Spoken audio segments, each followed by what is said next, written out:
Faizal.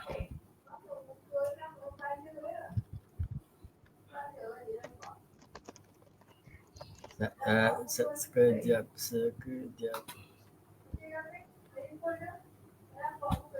Besok Ustaz ke? Besok siapa? Besok 10. Besok Ustaz Said. Oh. Ustaz lah Ustaz Ahad. Sabtu lah. Apa lah Ahad lah. Ahad. Ha? Oh ya. Ahad lah. Betul. Satu.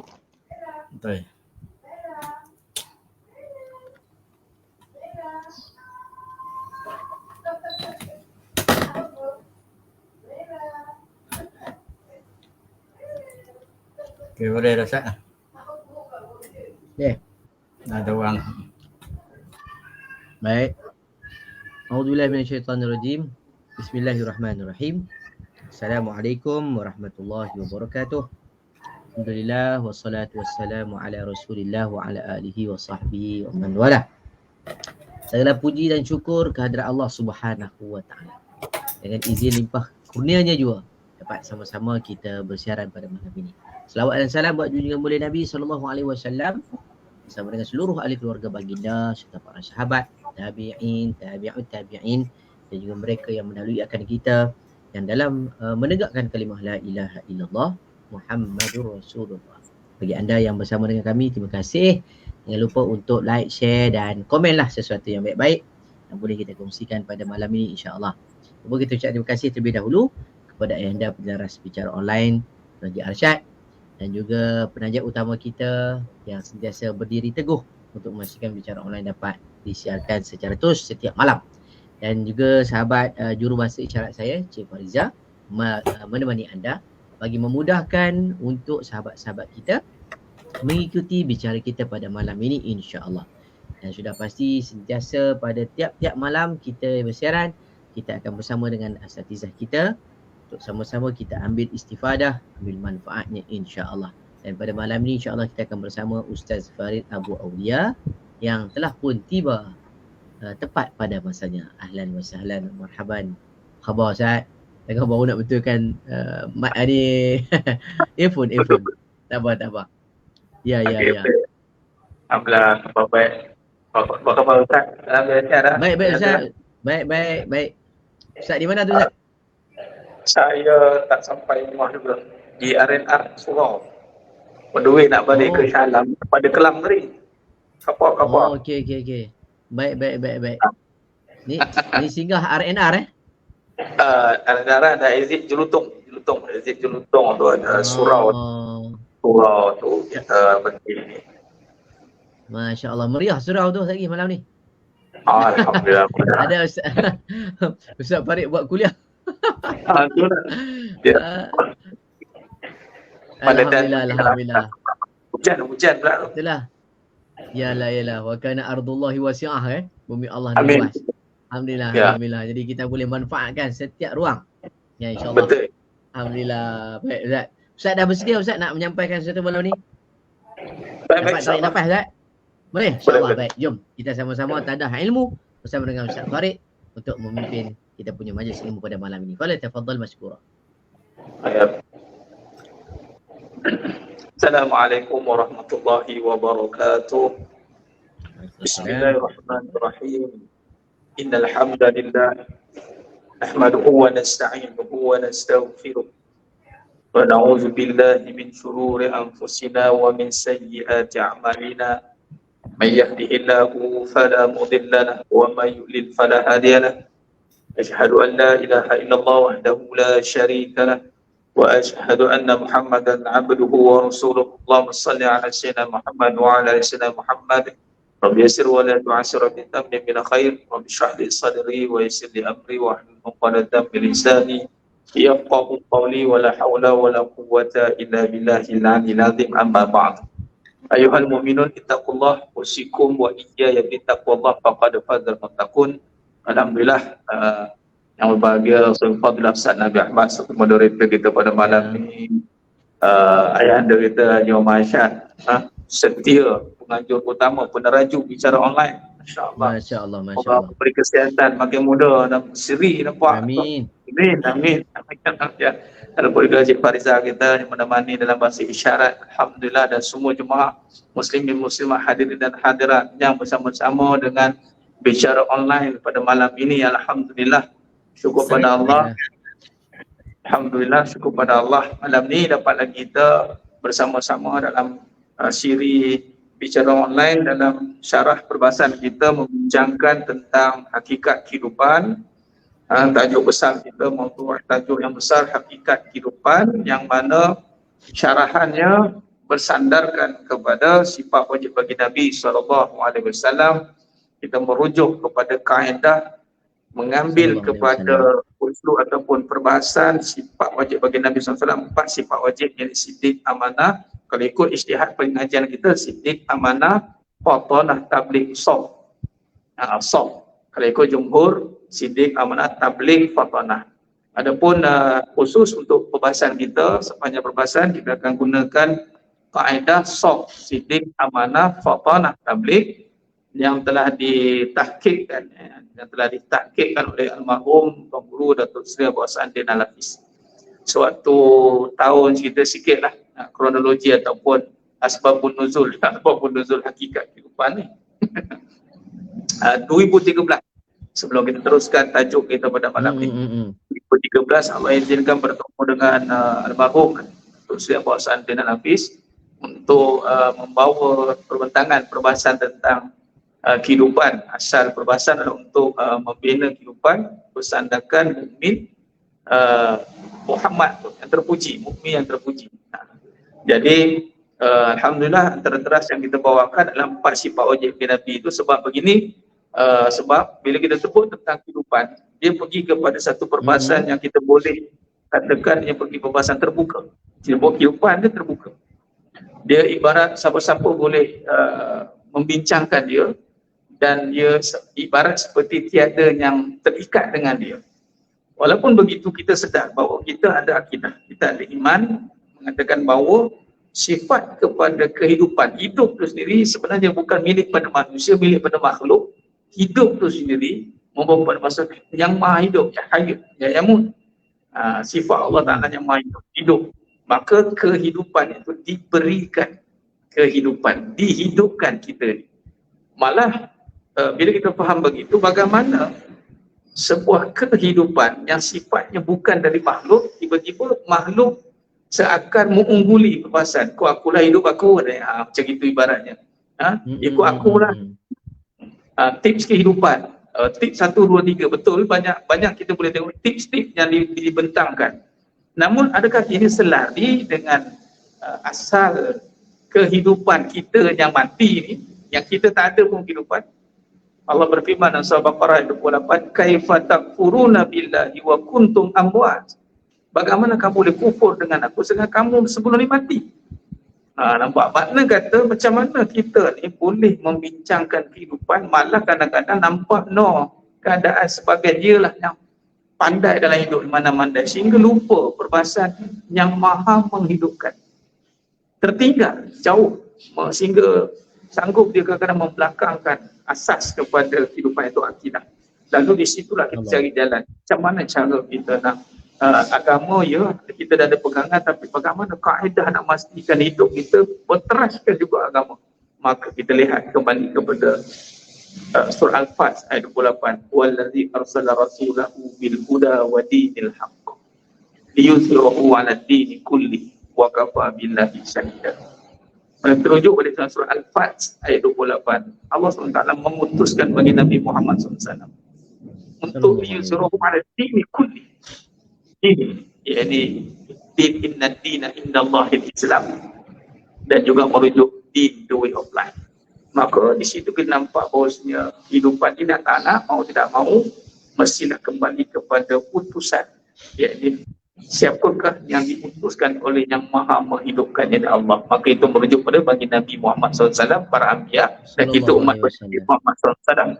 Maka kita nak jadikanlah 4 sifat wajib Nabi itu yang menjadi teras kepada tujuan Nabi diutuskan. Innama bu'istu liutammima makarimal akhlaq. Tidaklah aku diutuskan hanya semata-mata taukid inna adalah untuk membetulkan perangai.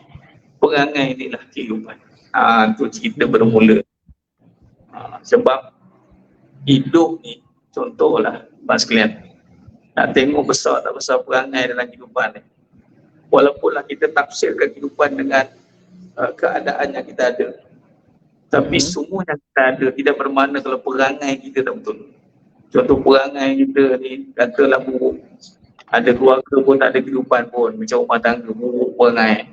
Buruk, mutuk, mulut tak jaga, apa tak jaga. Kan? Sehingga itulah dia hidup ni, apa pun tak ada. Kalau perangai kita pun. Itulah kadang-kadang ulama, kalau kita letak kembali perbahasan usul pada agama, kalau kita lihat pada din, usul din itu adalah balik pada tauhid. Tapi kalau kita bawa kepada asas pada tauhid juga, terjemahan adalah akhlakul karimah.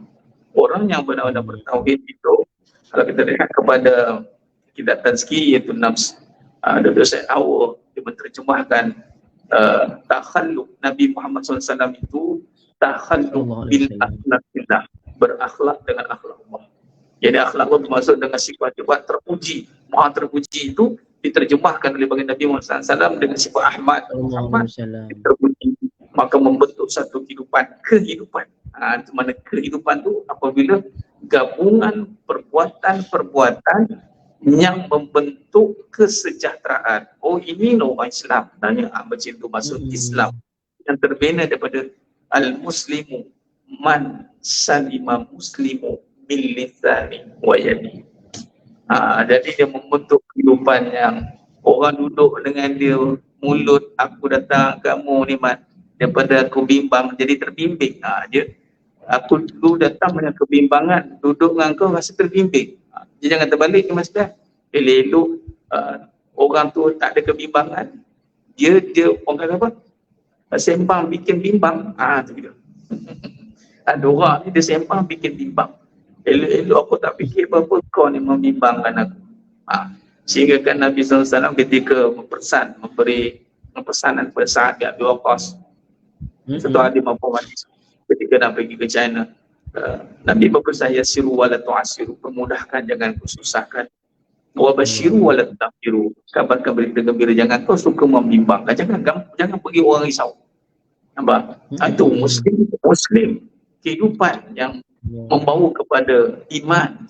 Sama juga dengan konsep kehidupan kalau kita lihat zaman jahiliyah sebelum kedatangan Islam, iaitu terutama zaman Nabi SAW, itu manusia dalam kegelisahan, mencari-cari erti kehidupan, mencari-cari apakah pedoman dan pegangan.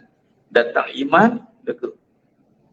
Makna kalau dengan Allah ni, sifatnya kelegaan, lega dia. Sebab itu juga kenapa orang beriman disajikan dengan masalah. Hidupnya dengan cabaran, kerana dia ada ketenangan. Kerana dia ada Allah. Orang yang ada Allah itu memang dia boleh berhadapan dengan segala masalah. Orang yang tak ada Allah tak boleh ada masalah. Sebab tu akhirnya dia give up. Dia bunuh diri, terjun. Orang ada masalah, selagi mana ada Allah, selagi itu dia ada jalan keluar. Takillah ya'lau makhraja. Nah, demikian. Jadi makna kata, bila kita buat satu penemuan, alhamdulillah Ustaz, ada semua jemaah sekalian, kita nak bawa kepada masyarakat bagaimana kita ada kaedah kita tersendiri, iaitu kaedah yang telah Allah wahyukan kepada Nabi Muhammad SAW dengan kita mengikut 4 sifat wajib. Kita nak jadikan 4 sifat wajib ini teras kepada formula pembangunan kehidupan. Kita tak cari formula itu ini 17 1 8 tolak 2 ke apa ke, dah bayar apa ni formula macam-macam formula Ustaz kan, kita pun pening. Formula mudah je. Yang ini kembali kepada Nabi SAW dengan 4 sifat dan di sini kalau kita tengok ijtihad hakikat kehidupan, dia jadi soft, lurus. Setahu luruskan sawu suku apapun soft. Maka di sini ada satu hikmah besar. Apa yang nak diluruskan dalam hidup ni? Itulah luruskan kefahaman. Bagaimana nak luruskan kefahaman? Luruskan keyakinan. Luruskan keyakinan. Sebab itu kita mulakan perbahasan tafsir kehidupan atau hakikat kehidupan dengan sifat yang pertama, siddiq, jujur, benar. Baik, terima kasih sekalian. Kita dah masuk dalam perbahasan benar. Dalam konteks kita mudahkan pembahasan benar. Benar sebenarnya kita berkata sebenarnya Allah jadikan kita ni untuk apa? Itu bahasa. Itu benda Allah jadikan kita. Allah jadikan alam sebenarnya.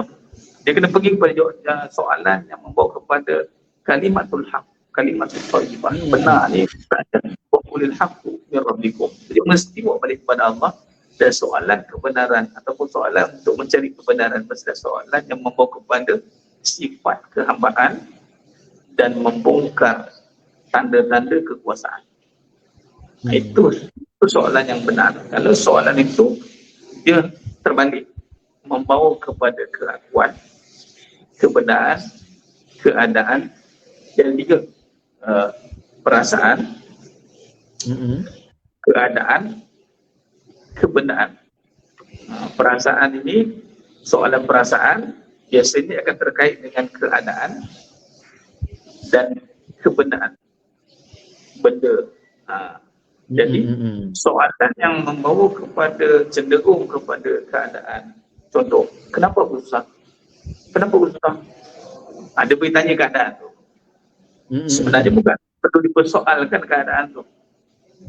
Isunya terima kesusahan. Apa yang dijadikan dalam hidup ni adalah konteks, kalau pergi banyak bahasa takdir, adalah terima takdir. Bukan persoalkan tadi. Ya. Terima. Dia terima. Jadi soalan yang benar atau nak mencari kebenaran mestilah keluar daripada pembincangan perasaan, keadaan, kebenaran.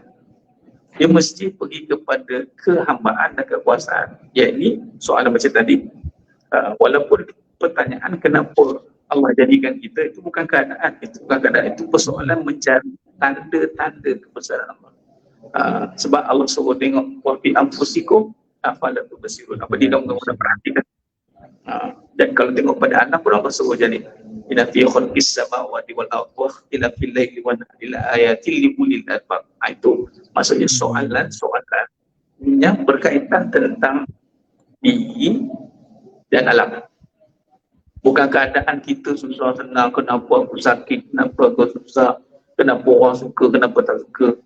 Itu sebenarnya bukan persoalan. Dan tak perlu dipersoalkan. Contoh. Kenapa orang ini aku, kenapa orang tak suka aku. Dia bukan persoalan kan. Patutnya dia dah jumpa jawapan. Pertama, hakikat memang kita hina. Orang hina tu betul tu. Memang jangan mencari kehinaan sudah. Mencari kehinaan ini menghina diri dengan perbuatan dosa, buat benda yang Allah muka, itu mengundang hina. Tapi kalau orang ini berhina, dia tak suka, dia benci dah, itu memang ada kejadian. Memang manusia itu bermula dengan iman yang hina. Ya. Semua orang perasan mulia tu, dia rasa bila asal dia hina. Dia rasa mulia tu, orang yang sedar diri dia bermula dengan iman yang hina, dia akan menghina. Orang yang sedar diri dia itu sebagai hamba, dia tak akan menghina. Tapi biasanya orang yang tidak kenal tanda-tanda kejadian, tanda-tanda kekuasaan Allah pada dirinya, itu banyak melihat orang hina, menghina orang, meremehkan orang. Itu berlaku pada iblis. Iblis dalam perbahasan kita yang lepas ada saya sentuh tentang bagaimana si iblis dipersoalkan keadaan. Ini iblis. Apa yang persoalkan keadaan? Soalan yang tidak membawa kepada keimanan, yang tidak membawa kepada sifat kehambaran. Dia soal begini, dia dijadikan daripada tanah, ada kata aku dijadikan daripada kenapa pula aku nak sujudkan dia? Dia so ada excuse keadaan tu. Aku ni daripada api, dia daripada tanah. Kenapa pula? Kemudian dia kata anak khairum minhu, katanya aku lebih baik dari dia. Kan ini satu benda, keadaan, perasaan yang dah terkesan dan terpengaruh dengan situasi yang menyebabkan dia tidak membawa kepada apa-apa perbahasan ketuhanan. Malah dia kepada gangguan. Itu baik. Sebelum tu suara okey. Suara boleh. Okey. Saya kena low note sikit. Pada orang sekolah. Suara. Ya. Low note. Tadi tak ada orang. Ada orang pula. Okey. Baik. Jadi berbalik kepada tadi. Kenapa boleh jadikan? Dan untuk apa kita jadikan ni, soalan ni memang bunyi dia besar. Namun dalam tajuk ni kita fokuskan balik. Dalam di bawah tajuk iri menterjemahkan kekuasaan Allah. Itu dia. Okay. Apa kaitan dengan pembahasan kehidupan? Baik. Dalam kejadian manusia, Allah SWT memberikan kelebihan, kedudukan yang berbeza daripada makhluk yang lain. Buat imam malaikat pun terbahasa akur akan kejadian manusia. Iblis saja doi dengki. Okay. Pertama, apa yang ada pada manusia sehingga kan manusia ini diberi kedudukan yang tinggi, yang tidak ada pada makhluk lain. Itu diberikan, biasa kita dengarkan sebenarnya ilmu. Ilmu itu sebenarnya kerja akal. Akal ni kena ada ilmu macam itu.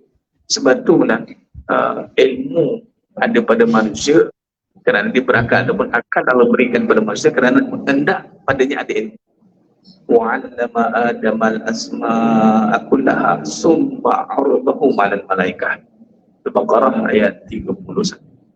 Ya, ini yang pertama mula sekali dalam kejadian manusia yang menyebabkan malaikat pun surrender. Dan ketika Allah tanya kepada malaikat, jikalau kamu golongan yang benar, katakan balik. Lalu malaikat menjawab, qalu subhanaka la ilma lana illa ma 'allamtana innaka antal alimul hakim. Termasuklah iblis pun sebenarnya tak ada ilmu, malaikat pun tak ada ilmu. Ada amal, tapi amalan yang disuruh. Sebab waktu itu memang tak ada pertanggungjawaban untuk menuntut ilmu sebab tak ada, akal tidak diberikan. Wah, imam iblis sebenarnya jin pun ya asalnya ada, tapi sebab belum lagi tanggungjawab pada untuk ilmu, belum lagi. Dan diberi suruh untuk ilmu tu bila start Nabi Adam ada suruh collaborate sebenarnya asalnya.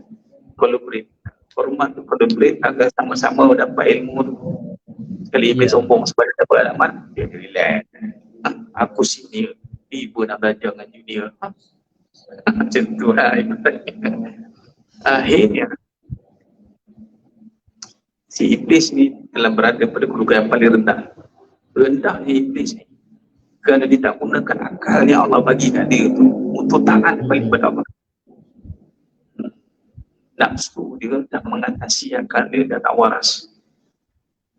Jadi manusia-manusia yang tidak gunakan akal untuk Allah ni, maka dia akan jadi rosak. Dia akan jadi rosak. Baik. Jadi kalau kita tengok kepada perbahasan balik tadi, manusia, terjemahan yang pertama yang menyebabkan manusia itu akan diangkat mulia di sisi Allah dan juga kejadian yang lain, itu adalah dengan penterjemahan sifat mengetahui. Manusia itu diterjemahkan untuk mengetahui. Ilmu ini menerjemahkan pengetahuan-pengetahuan yang mana pengetahuan yang terjadi dalam sistem kemanusiaan itu adalah sifat kehambaan. Ia ini menerjemahkan kekuasaan Allah Subhanahu wa taala. Itu kata ya ayyuhal mudaththir qum fa'anzir wa rabbaka fakabir. Takbir. Ya ini. Sudah clear. Okey. Okey. Jadi di sekalian, makna kata kalau kita lihat kepada perbahasan manusia ni, diri nak menterjemahkan tanda-tanda atau sifat-sifat kebesaran Allah Ta'ala sehingga membawa pada satu tuntutan, yakni warabaka fakabir takbir. Kalau kejadian yang lain, langit dan bumi, itu seluruh kejadian langit dan bumi bumi itu tasbih. Wallahul khaliqul bari'ul musawwiru lahul asmaul husna yusabbihu lahu ma fis samawati wal ardh. Tasbih. Kemudian malaikat dan jin, termasuklah iblis waktu itu satu kumpulan yang belum lagi berpecah. Ketika Allah nak menjadikan manusia, lalu malaikat berkata, wa nahnu nusabbihu bihamdik. Tak cukupkan kami yang bertasbih dan bertahmid. Bertasbih dan bertahmid. Maka ada satu lagi yang ditaksiskan kepada manusia. Itu adalah apabila wahyu yang pertama turun surah Al-A'raf 1-5 dan seterusnya Al-Mudassir 1-3, maka di situlah turun ya Al-Mudassir kum fa'anzir wa rabbaka fakabbir. Jadi tugas manusia ini mengatasi makhluk yang lain dan mengatasi malaikat, kerana padanya ada tugas untuk mengagungkan, mentazimkan, membesarkan Allah Ta'ala dengan seluruh apa sahaja tanggungjawab yang diberi, terutamanya ilmu yang ada. Itu akal yang disuruh untuk menuntut ilmu, disuruh. Sebab tu ilmu, kenapa kena nuntut ilmu? Sebab kita bakat. Akal ni untuk berfikir masalah, bukan sekadar itu. Malah akal ini adalah untuk mengenung, mencari ilmu, memahami, menghayati, mengkaji sehinggalah terbuka jalan-jalan yang membawa dia. Yang utama tu jalan-jalan membawa sifat kehambaan. Sifat kehambaan ini bukan bermaksud dia menjadi orang yang lemah, bukan, itu bukan kehambaan. Hamba ni bukan maksud lemah di sisi Allah. Hamba ni bermaksud dia akan taat dan patuh pada segala suruhan Allah dengan menerjemahkan perkara yang terbaik atas muka bumi. Sebab Allah suruh makmurkan alam ini. Keluarkan segala apa tanda-tanda kebesaranku yang ada pada alam ini. Itu ada. Sehingga kan akhirnya nanti manusia itu juga diterjemahkan pada diri manusia. Khalaqal insana min 'alaq, iqra wa rabbukal akram.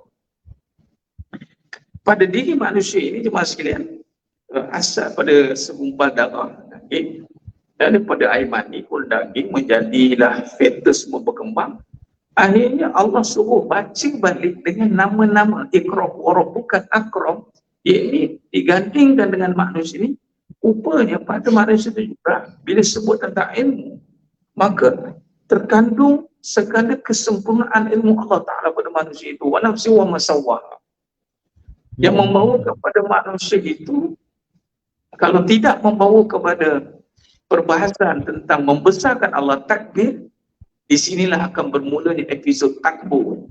Dia sipi, takbir, takbur. Mira. Takbir. Salah sikit Dia silap sikit, dia takbur. Sikit. Allahu Akbar. Dan ini berlaku kepada iblis. Apa? Wastakbar. Keengganan iblis untuk menuntut ilmu. Sebenarnya saya ambil ibrah ayat tu. Hormat kepada Nabi Adam AS bukan bermaksud sujud, itu bukan. Hormat kepada Nabi Adam AS itu bermaksud respect, mungkin collaborate. Hormat and collaborate. Tapi iblis enggak. Bila iblis enggak pada diri manusia, kenapa kau pertama wajib untuk ilmu mengenal Allah Ta'ala, apatah lagi dalam kehidupan nak kena jaga perangai. Sebab kenapa perangai manusia ni boleh berubah menjadi out of control? Kerana dia rasa dia being control, dia boleh control everything, dia boleh jadi Tuhan. Sebab itu segala sifat kesempurnaan tu ada pada dia. Kerana kalau rujuk pada surah Al-A'raf 1-5 habis, alam insana malam ya'lam, Allah terulkan kalla innal insana la yatagha ar-ra'ahu istaghna. Manusia nanti tengok ada satu golongan nanti dia akan jadi orang yang melampau, dan sebab dia rasa dia I own everything, I am perfect. Ya Allah. Dia nak, sebab apa manusia boleh rasa dia perfect? Bila kena serang dengan jabatan netizen, ya boleh. Boleh hebat dia rasa. Kalau kena tahu sekali dengan jabatan netizen, nangis. Tak tidur malam. Dia tak tidur malam macam ini kawan. Apa tak kena takut. Padahal asalnya sempurna rasa. Ada tu, ada ni. Manusia ni dibayangi sebenarnya dengan sifat-sifat, kalau dalam bahasa perbahasan dia adalah tajalliyat ini Allah terjemahkan sebenarnya manusia ni adalah macam tadi perbahasan tazkiyah dunia tadi, takhalluq bil akhlaqillah. Memang terjemahan pada manusia itu Allah menerjemah pada manusia tanda-tanda kebesaran Allah. Tapi kita tak boleh deret, kita kena melalui Nabi SAW. Melalui Nabi SAW itulah kita kena ikut tarik buah. Sebab itu sifat yang dibayangi pada kita, contoh kaya. Kalau kita tak bawa kaya itu represented sebagai hamba Allah, dia lari daripada Muhammad Rasulullah, Nabi SAW, maka dia akan nampak kaya kepada perbahasan yang takbur.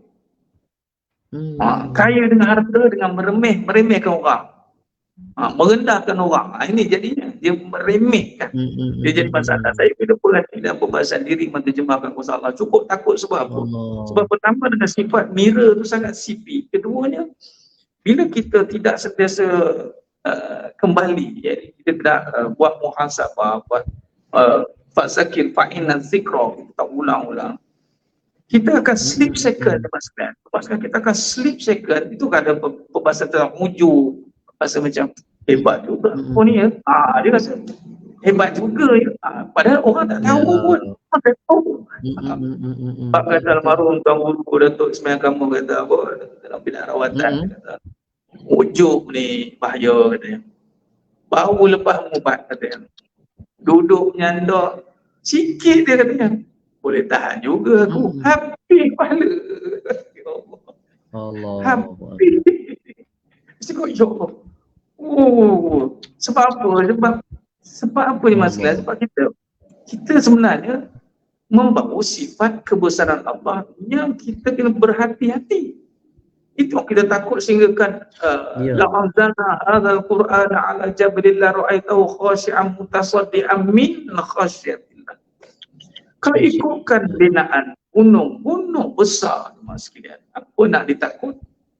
Kalau nak bandingkan langit dan surah Al-Ahzab ayat 72, kenapa mereka tak sanggup menanggung tanggungjawab nak terjemahkan itu? Kerana takutnya mereka merasakan sifat itu pada diri.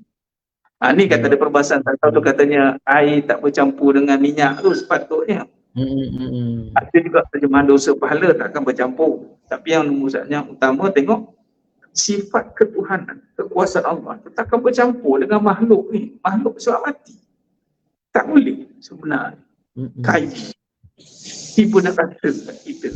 Memang tak. Yang ada adalah lawan kepada tu, mungkin kita akan nampak benda. Kaya pada benda. Tapi kita perasan rasa kuasa tu. Sebab sifat itu bukan sebab harta. Sebab harta, kalau tidak ada nama kaya, tak ada makna. Cuba harta tak ada nama kaya. Nak ringgit pun tak ada value. Orang tak ada kawan. Tapi kaya tu, perkataan kaya tu, katalah kaya tu kita buang, delete. Orang tak payah kaya. Harta tu. Malah yang membawa nilai kaya, bukan harta. The richest man in the world, the rich, kaya. Buah rich pula, panggil apa? The billionaire, the trillion, itu pun tak ada. Orang tak berahi sebut. Tapi orang sebut dia tu orang kaya tu. Jadi orang berduit, dia bunyi dia orang berduit, tapi sebut kaya tu. Sifat ni dia ada kuasa yang padanya sepatutnya kuasa itu membawa kita tunduk kepada Allah. Sebab dia ada empunya, dia ada empunya dia. Sifat yang ada asma, ada kaya, ada al-ghani, ada maha kaya. Allah uji dia, kita tak nampak perbahasan tu. Tapi sebenarnya kita tak lain lagi daripada ketuhanan. Kena lunut balik. Betul. Okey. Jadi jemaah yang berkata, kalau kita lihat berbalik pada pembahasan kita, pertama kita kena pertanyaan, persoalan yang benar itu merujuk kepada mencari tanda-tanda, bukti-bukti kebesaran Allah Subhanahu Wa Taala pada diri dan alam. Itu memang ada itu kejadian. Kalau rujuk dalam surah Ar-Rum mas sekalian, Ar-Rum ayat 20, 21, 22, 23, 24. Di antara tanda-tanda wa min ayati. Di situ kalau kita lihat jelas Allah SWT meletakkan ayat itu dimulai dengan tanda-tanda. Betul? Okey. Sebagai contoh ayat 20, wa min ayatihi an khalaqakum min turab. Ini di antara tanda-tanda, dan kalau kita lihat susunan ayat ini mas, menarik ya. Allah mulakan tanda-tanda ni disuruh lihat pada susunannya. Allah susun manusia dulu, kejadian manusia. Ana khalaqakum min turab, daripada tanah. Kemudian kejadian daripada pasangan. Ayat 21, wa min ayati ana khalaqalakum min anfusikum azwaja. Ayat 22, wa min ayati khalqus samawati wal ardi. Manusia kedudukan susun. Yang ayat ketiga baru tanda-tanda pada langit dan bumi. Kejadian. Kemudian baru Allah sambung lagi, wa min ayatihi manamukum bil-laili wan nahar. Malam dan siang. Maknanya perbahasan tentang alam kita nampak besar. Kejadian alam sama. Bila sebut tentang langit samawan, bukan langit atas, tapi awal tu 7 petal langit, 7 petal bumi. Kalau bumi pula orang kata dengan bumi ke tanah, tinggi 7 petal dalam Allah alam. Jadi kejadian manusia itu nombor satu. Kalau tahu kenapa, di manakah kedudukan kejadian nombor satu? Ar-Rum ada cerita. Ayat 20 surah Ar-Rum, ayat 20, 21, 23 dan 24. Baik. Ayat ini terang di antara tanda-tanda kekuasaanku. Maka tanda-tanda kekuasaanku itu kalau diterjemahkan pada wahyu yang pertama turun pada Nabi sallallahu alaihi wasallam itu adalah melihat dengan nama-nama. Iqra bismi rabbikal ladzi khalaq. Khalaqal insana min 'alaq. Iqra wa rabbukal akram. Jadi tanda-tanda kekuasaan Allah Ta'ala bukan sekadar dengan rupa yang Allah jadikan elok pada wajah kita ni sempurna, tapi tanda yang besar adalah afidah, sifat kita ada perasaan dan sifat yang membawa kepada hubung kait makhluk dan khaliq. Ini hubungan yang bagaimana? Sudah dipanggil hablum minallah. Ini hubungan dengan Allah dengan sifat-sifat itu. Contoh, kita berkasih sayang, Rahman. Bila kita menterjem atau merasai atau menerjemahkan kasih sayang itu, sebenarnya yang pertama yang kita hubungkan itu adalah Allah. Sebab bagaimana kita nak merasai sayang tanpa dengan sifat Allah? Sebab sayang dari Allah mana? Macam mana kita nak sayang pula dengan manusia tanpa dengan Allah? Tak boleh. Siapa yang kata boleh, akhirnya hancur. Sebab manusia tak ada kasih sayang. Jadi daripada Allah kasih sayang itu tanda-tanda. Sebab tu kita tengok kenapa pasangan dimasukkan juga dalam tanda-tanda kekuasaan. Wa min ayati ana khalaqalakum min anfusikum azwajan litaskunu ilaiha wa ja'ala bainakum mawaddatan wa rahmah. Bergabung manusia. Datanglah perbahasan, ya Allah sayangnya lah dia ni, nampak. Ya Allah sayangnya kamu kat isteri, nampak. Yang sebut tu sifat. Walaupun kita nampak perbuatan, tapi kita sebut sifat. Sebenarnya sifat itu kalau balik kepada wahyu pertama tadi. Iqra bismi rabbika dengan nama. Balik bahawa dia itu terjadi. Bukan dengan diri semata-mata. Itu semua menyatakan tanda-tanda kebesaran Allah Ta'ala. Dan maka dengan itu barulah dia akan menjaga sifat itu dengan sifat-sifat mahmudah. Tidaklah dia bawa sayang itu dengan mazmum. Itu kan perlukan Nabi. Nabi lah yang menterjemahkan segala sifat-sifat yang menjadi tanda-tanda kebesaran Allah pada manusia dengan diterjemahkan melalui ketaatan. Ini sebenar. Contoh kata tadi kaya, antara sifat yang nak diterjemahkan dengan tanda-tanda kekayaan pada seseorang itu adalah dengan nama atau sifat itu sendiri, dengan memberi, jangan berinfak, sedekah, dengan bantu orang, kaya. Bukan dengan terlalu ghina kasratil arab, walakin al-ghina tidak kaya itu dengan banyaknya harta arab. Kaya itu dengan jiwa. Yang isyarat pada jiwa itu menunjukkan mulai tanda tu ada. Dan kita sepatutnya sebagai hamba-Nya, kita tidak mengikut ikutan benda harta. Harta dia kena jadi macam Aziz Satar, jalan punci ni kan. Berkepok jalan. Itu tanda kita. Jalan bodoh, mata mentau dah dapat kita Bentley, turun pun jalan pun gelap. Berbumbuk nampak tu ni apa hal dia ni. Tak mahal lah, aku dah group. Kita kena jaga kita punya ni. Sebab apa nak jaga? Sebab ada. Ni salah. Patutnya kita kena jaga kaya itu dengan suruhan agama, bukan dengan suruhan dunia. Ni konflik berlaku kat sini. Perebutan untuk menguasai sifat. Adakah menguasai dengan wahyu atau menguasai dengan nafsu? Jadi bertempur ni. Isu kasih sayang, nak menguasai dengan wahyu atau nafsu? Kalau nafsu, dia nak macam-macam contoh tak masuk akal dia bagi. Sayang dicontohkan dengan macam-macam benda. Kita tengok kat luar, dicontohkan dengan keakuan, dengan dicontohkan dengan nak jadi terpaling sayang, tayang sana tayang sini, macam-macam. Akhirnya terkena terciduk.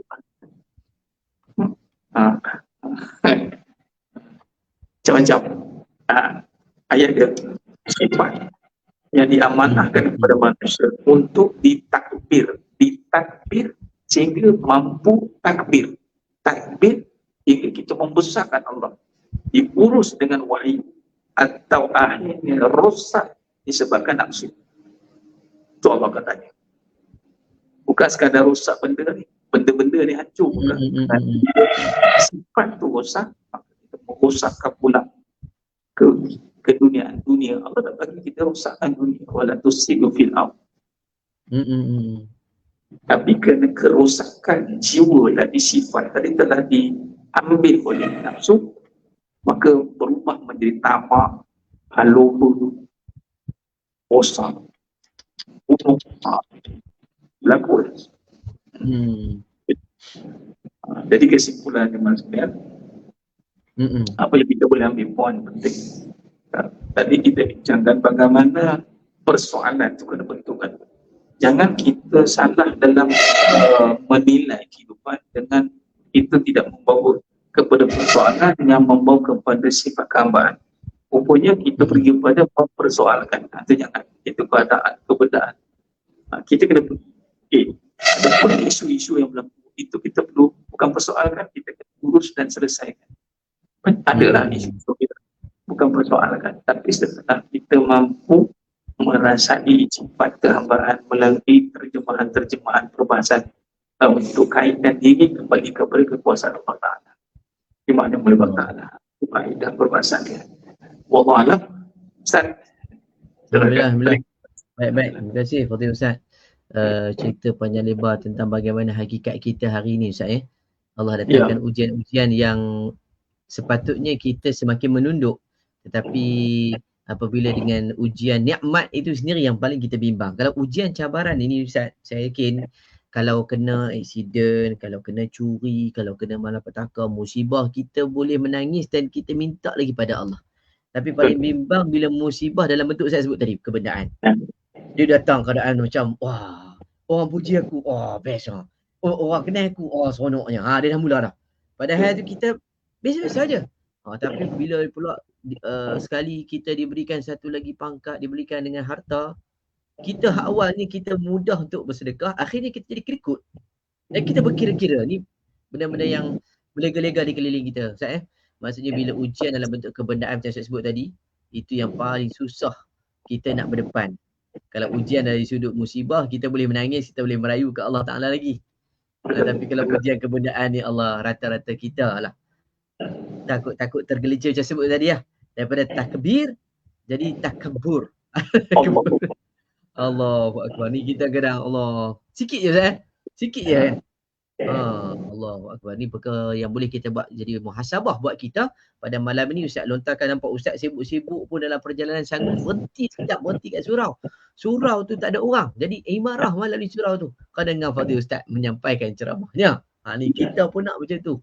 Tuan-tuan, siapa-siapa pun yang duduk dengan kita walaupun kita tak pandai berceramah, apa yang disampaikan oleh Fadil Ustaz Farid tadi, tuan-tuan like, share lah banyak-banyak dengan kawan-kawan. Moga-moga tersebarlah perkara-perkara kebaikan.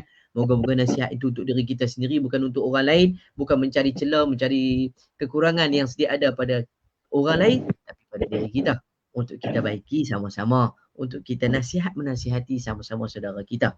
Terima kasih banyak-banyak Ustaz Farid. Ya, dalam keadaan kesibukan. Tak sampai rumah lagi tu. Orang lain dah makan dah kenyang dah. Ustaz belum lagi tu. Tak apa, lepas ni insyaAllah ada yang lebih istimewa menanti kita di sana. Terima kasih banyak Ustaz Farid sudi bersama dengan kami. Terima kasih juga Cik Fariza menemani kami. Tak berhenti dia. Ustaz, kita berhenti juga. Anda boleh angguk-angguk juga. Dia tak berhenti. Tangan dia itu. Itu lah. Nasib kaki tak naik ya. Tangan je. Cukup. Jadi terima kasih banyaklah Cik Fariza dan juga sahabat-sahabat kita juga yang dapat mengambil manfaat apa yang kita kongsikan pada malam ini. Jadi, Haji Ansyad dalam gua ke Ji? Okey Ji, esok je lah. Baik. Alhamdulillah, terima kasih Ustaz Nabil, terima kasih Ustaz Farid, walaupun di RNR tapi tak ada orang Ustaz malam-malam RNR Ada malaikat. Semua jamaah Allah. Jamaah balik sampai rumah dia tak nak. Amin. InsyaAllah. Terima kasih Cik Fariza. Malam ni Cik Fariza keluar TV kan? Hebat dia. Ustaz Farid, tadi keluar TV keluar Bernama.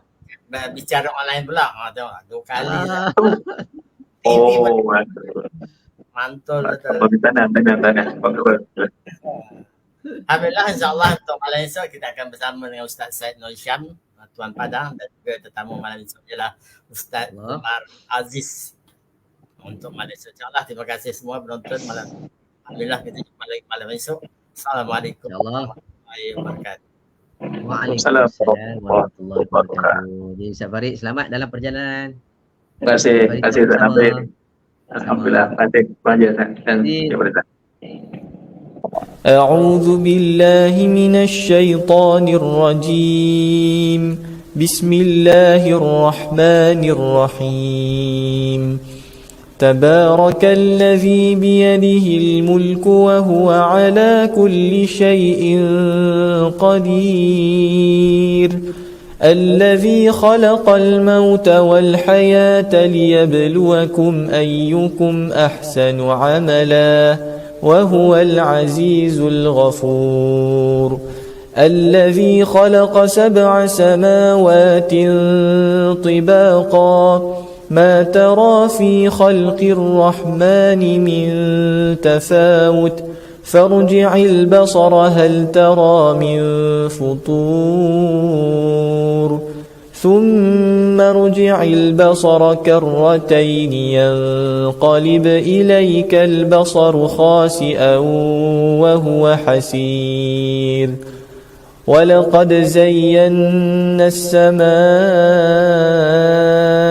الدنيا بمصابيح وجعلناها رجوما للشياطين وأعتدنا لهم عذاب السعير وللذين كفروا بربهم عذاب جهنم وبئس المصير إذا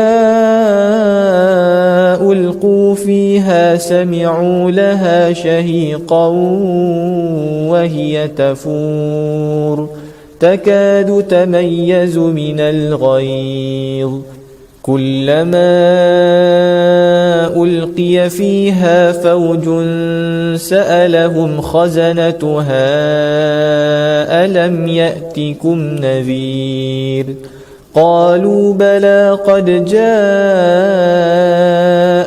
نذير فكذبنا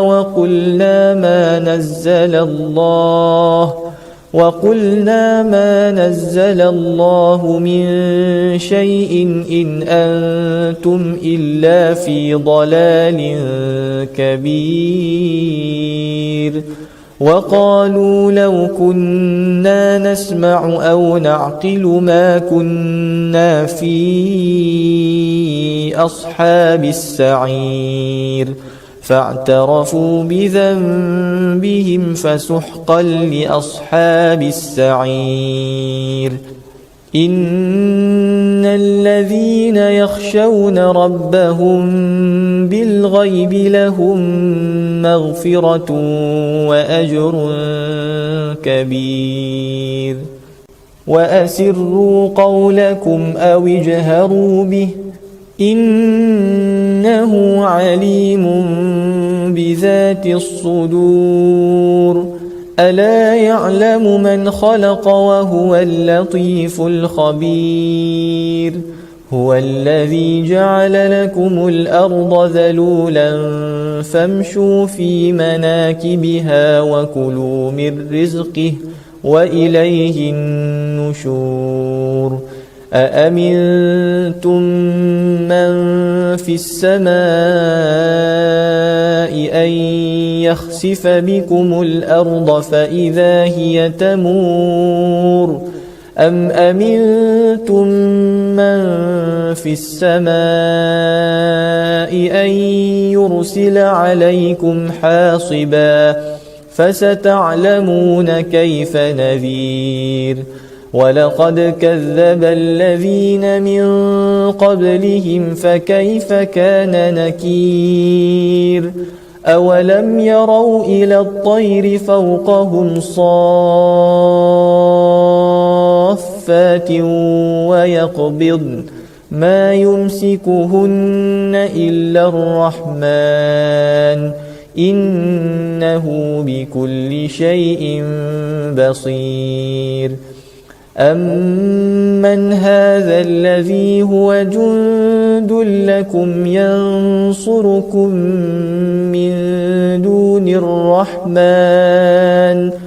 إن الكافرون إلا في غرور أمن هذا الذي يرزقكم إن أمسك رزقه بل لجوا في عتو ونفور أفمن يمشي مكبا على وجهه أهدى أمن يمشي سويا على صراط مستقيم قل هو الذي أنشأكم وجعل لكم السمع والأبصار والأفئدة قليلا ما تشكرون قل هو الذي ذرأكم في الأرض وإليه تحشرون ويقولون متى هذا الوعد إن كنتم صادقين